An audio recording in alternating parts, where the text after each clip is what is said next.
บรรดาผู้อาจารย์เซิร์นเด้ออนุกรรมการเนาะเฮ้เลยเฮ้เลยให้ผู้ช่วยนะเนาะ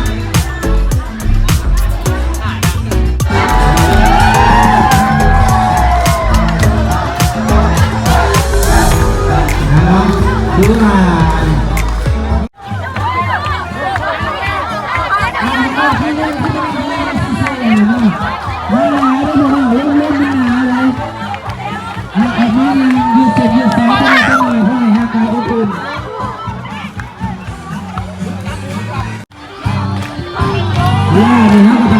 เล่าแต่เรื่องต่อนะ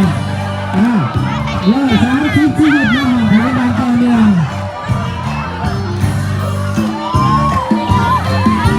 วันแรกไม่ต้องอายนะไม่ต้องอายนะ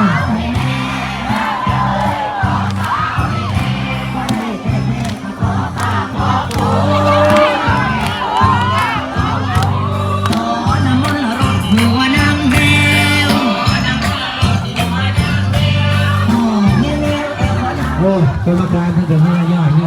ตาไหนบ้างคะแนนซีกันแล้วอยู่มา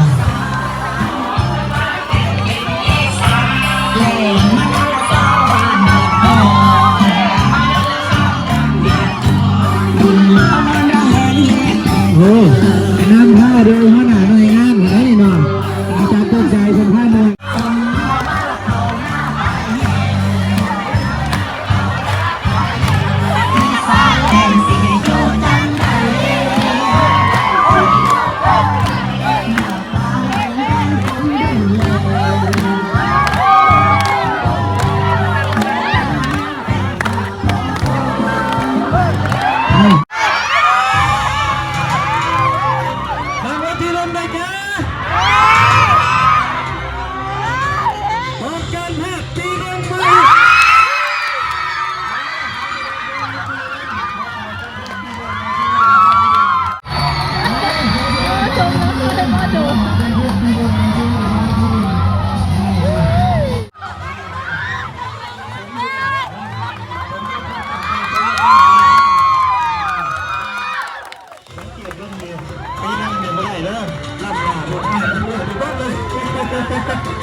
ที่1 ที่ 2 ที่ 3เนี่ยมิจะปี 1เนา